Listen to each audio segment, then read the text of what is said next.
Hello everyone and welcome back to the channel. This is the Furious FPV Mosquito 70.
And mine measures 69.34 millimeters.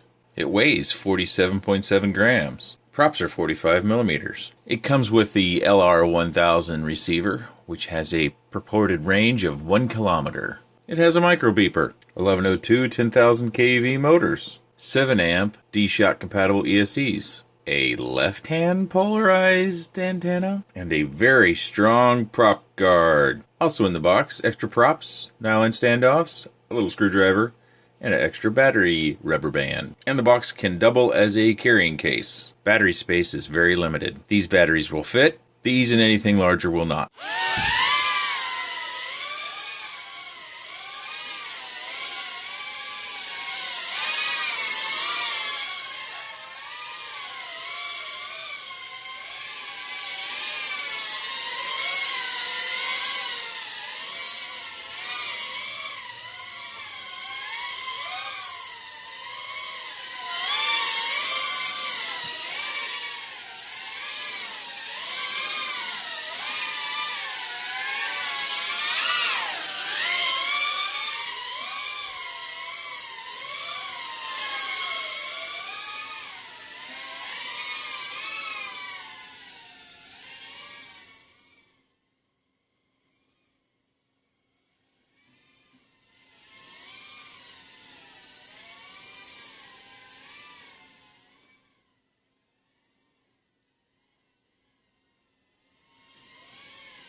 So the chances are that if you follow micros, you've been hearing about this one for a while.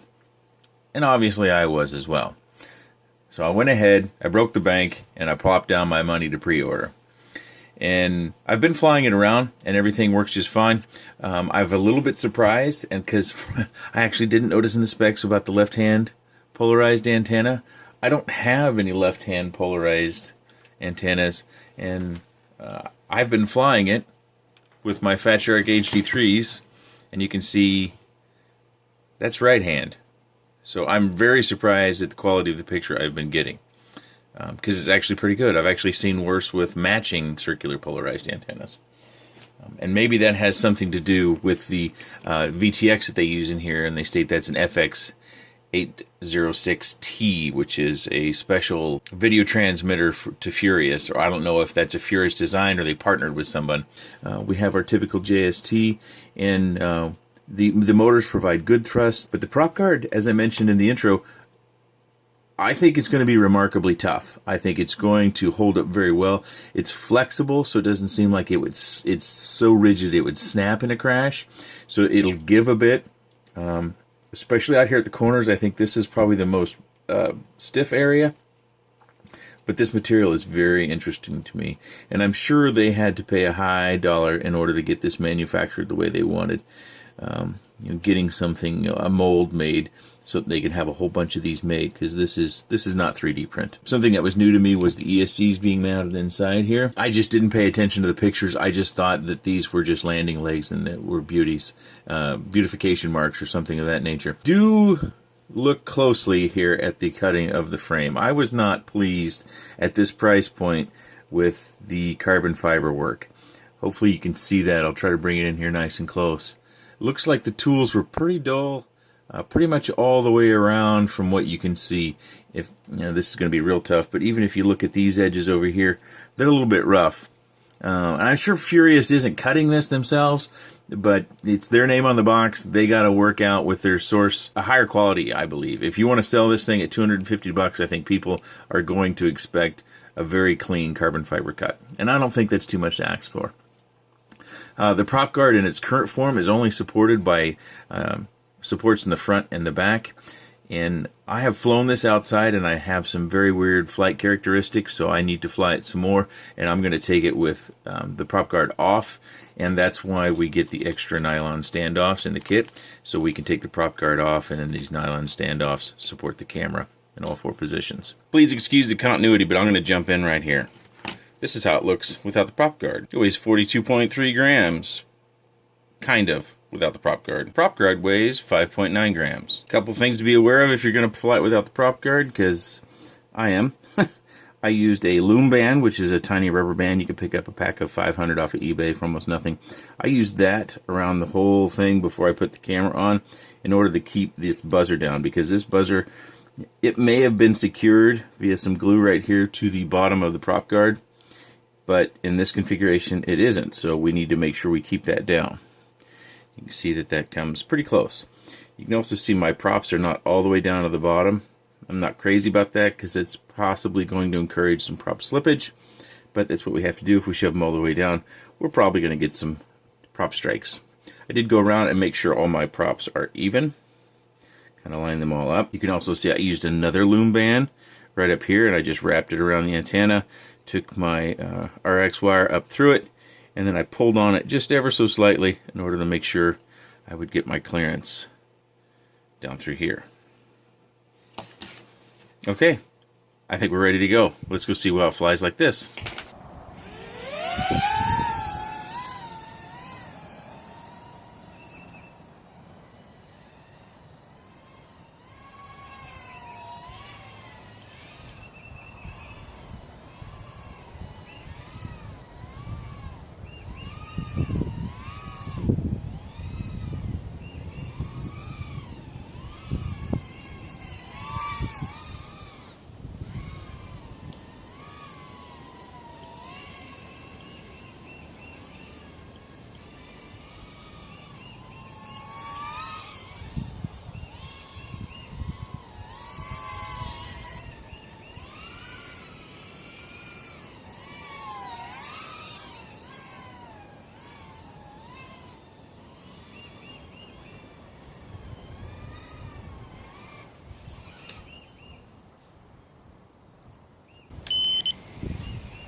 It flies great outside, but with one exception, or either the motor stems or the props.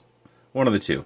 So in that flight, I had 2 props fly off. First time this prop, and I was lucky enough to find it while I was out. Second time this prop, and as you see, I couldn't find it. We have spares, but still, I think that's something that I've noticed with all the props, is they don't slide on very snugly compared to other push-on props. So that's a demerit for either the motor stems or for the props. So we're probably going to have to take some super glue and rub those around on the inside in order to make those props secure a little bit better. But it flies great. Back to where we were. I do think that this little bit is adding rigidity to the antenna, and I think that's going to mean the lobes are going to take more damage. Myself, I'm not concerned about it because I think once this gets damaged enough, I'm going to pull it out and put a linear antenna in there anyways. I find that linear antennas in my flying environments work just as well as circular polarized, and they don't take nearly any of the damage. So eventually I will find a linear antenna in there. And as you can see in the picture, when we bind, the receiver is underneath here, but I don't know if I can get a good shot of this or not. Hopefully you can see this, that this right here where my screw is, can you see that? See that little white bit right there? That is the side of the bind button for the receiver. And so you might be able to get something up in here and wedge it, and then apply power to be able to bind it. But essentially, to be safe, so you don't get something metal in there and short out 2 little pads, just unscrew the top 4 screws. This comes right out. It's very neatly done in there, and it also gives you a peek inside, as you can see with this picture. Other than the carbon fiber not being cut very well, I'm very pleased with this product. I think it's come out very well. I'm glad. Videos that we saw of early production models, you could see a silhouette of red around the camera. You can't see that anymore, so they took care of the camera housing and made that more refined so we wouldn't have that in our picture. I think it's the smallest on the market, right? It's 70 millimeters. No one's been able to beat that so far. That was its big gig. They have a specialized board that Furious made down in here, which is basically the size of a receiver as well. So they've stacked all these components in a very tight space to give us the smallest brushless flyer, I think, to my knowledge. This is what it looks like sitting next to the traditional tiny hoop. This is the Tomo Quad Swift, the Hoverbot Nano, the Pico Owl, the Quattro Volant Q Carbon 85. If we drop down to the brushed category, we can find something the same size. This is the QX70, and this did not fly well at all. Smallest brushless on the market.